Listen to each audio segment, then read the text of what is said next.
Hello, I'm Neil, and this is my channel, I Never Planned To.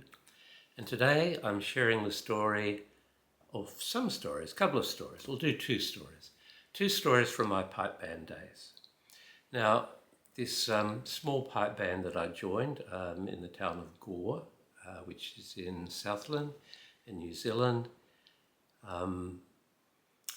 because of my Scottish heritage, with my father being a Scot, my mother a Kiwi, I was born in Dunedin, which is a very Scottish town, or city, a city of about 100,000 when I left. We took the pipe band pretty seriously. I think there are more pipe bands in New Zealand than there are in Scotland. It's a big thing because we have a lot of Scottish ancestry in New Zealand. And the Gore Pipe Band, we weren't top rank, we were what they call B grade, B group. But we took it seriously, and we actually won in 1963 the Otago and Southland. Those are the two provinces, prefectures. Anyway, they're the two provinces in the south part of New Zealand, and we won the competition. So you march, you do drills, you play. They're great fun, good discipline, the marching drills in particular, and marching and drumming at the same time. There's a little bit of a skill to it, the drums, banging on your thigh, moving around. So after we came back from winning this competition, the town of Gore was over the moon.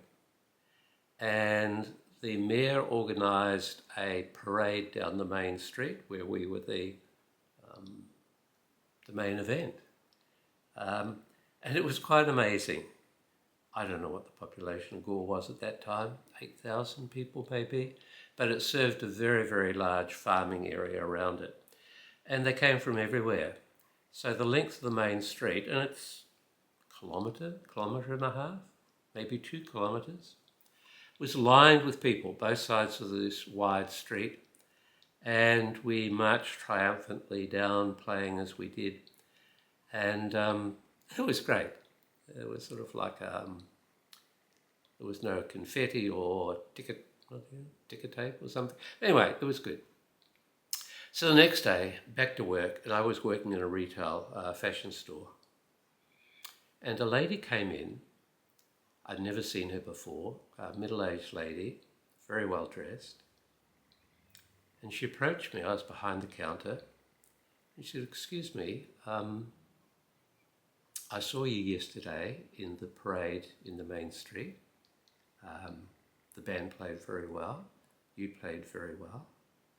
And I was like, "Okay, yeah, thank you, nice to meet you." And she said, you do need to be careful, young man. That's all I'll say. Be a little bit more careful in your life." And she said, "I have a gift for you, but please don't open it here. Open it when you get home." So I couldn't wait to get home. It was wrapped in brown paper, as was the way 50 years ago. Oh no, 63, 40, 60 years ago. Probably more. I'm not good at numbers. Maths is not my thing. It was wrapped in brown paper and string. And again, string was the go-to. And I opened it up. And inside was a pair of leopard skin underpants, briefs. And I understood what she was getting at, because a true Scot does not wear anything under the kilt. And when you march and you turn and you do drills, I guess the kilt does fly up a bit, and obviously she had seen something that she wasn't particularly comfortable with, so hence the gift, the leopard skin underpants. And I wore them and enjoyed them. I would never have thought to buy leopard skin underpants for myself, but I wore them until they wore out, but never under the kilt. A Scot does not wear anything under a kilt. The second story, we occasionally visited other small towns. On this occasion, we were in a small town called Riversdale, a farming town, not a big town. And like most towns, it had a pub. And I can't recall what we were there for. It may have been a funeral, quite possibly, because we used to get asked to play at quite a few funerals. But whatever it was, we finished that and we all went to the pub. Now, I was underage, but in the country in New Zealand, that didn't matter, particularly if you're in the pipe band. You had carte blanche, basically.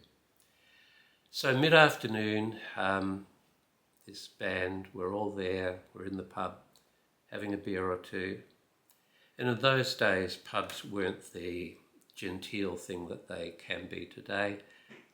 They were rough and ready. There were a lot of local farmers, a lot of language, and a lot of people just having a good time, let's face it. It was mid-afternoon, no one was drunk. And it was crowded. It was very, very crowded. And in the crush of the crowd, I went up to the bar to get a drink for our Sergeant Major, a guy called Murray Pay. And Murray was a very imposing figure. He was big, muscular, and he wore a leopard skin as part of his uniform, and he played the bass drum. So you've got this large muscular body, you've got this leopard skin which seems to add so much to his bulk, and of course the bass drum. But at that stage the bass drum was stored away in the side of the pub, in the bar. And as drummers, we wore our long socks up to the knee, basically, our kilt, and our drumsticks. Our drumsticks were tucked into our sock with just the tops protruding.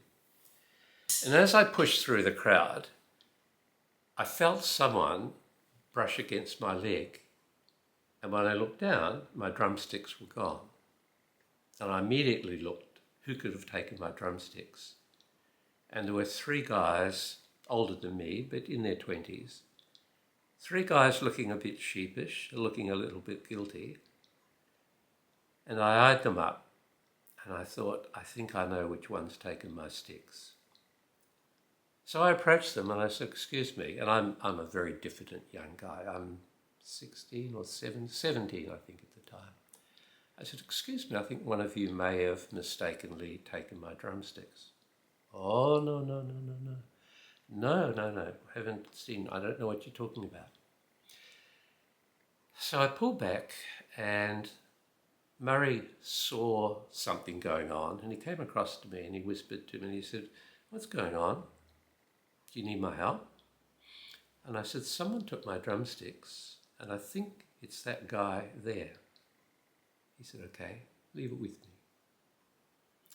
So Murray walked over, all bulk and menace. Mate, I don't know, did they say mate back in the day?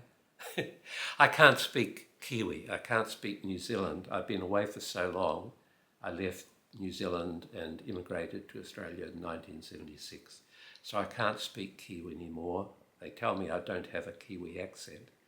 And when I do go home, people come up to me and they say, where are you from? Oh, I'm from here. I was born here. No, you're not. You don't have a Kiwi accent. No. Where are you from? Where are you really from? I'm from here. No, you're not. Anyway, so Murray fronted these guys and he said, boys, one of you's got my mate's drumsticks. I'd like them back, please. Well, they were innocent. So they said, completely innocent.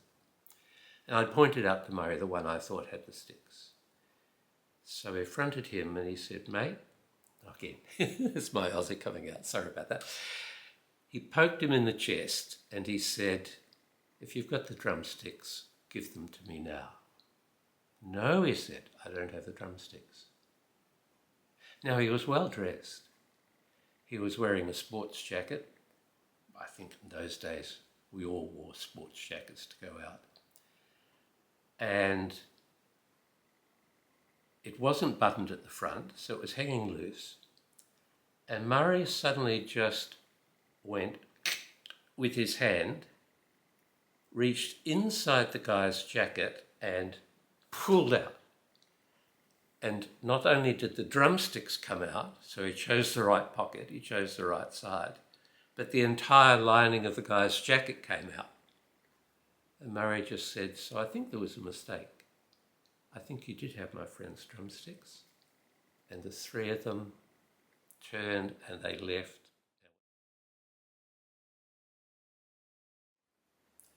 Now you might wonder, how do drummers practice in a pipe band?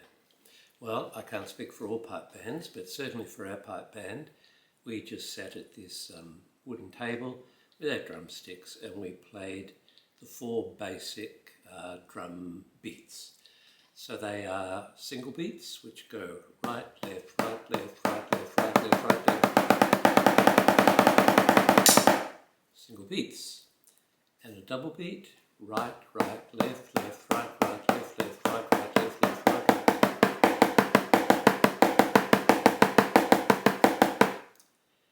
Triplets, which are a right, left, but with every third beat accented. So right and to the left and to the right and to the left and to the right and to the left and to the right and to the left.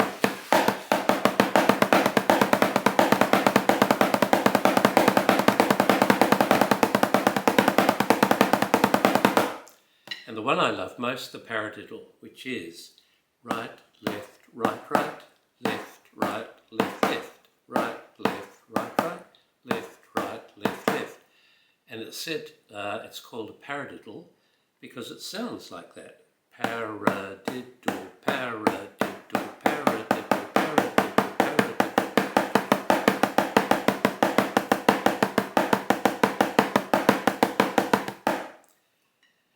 And we also learnt to do a roll.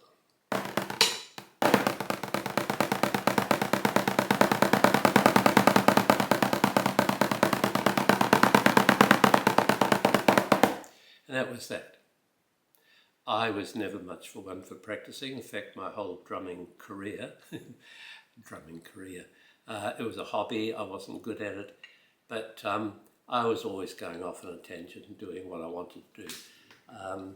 It's the same now. I pulled out the drumsticks after, 20 years since I've touched the drumsticks. Found this practice pad in the wardrobe. I bought it off eBay, I think, but I've never really used it. And if I sit down, I'm not going to practice for very long. Before long, I'm going to be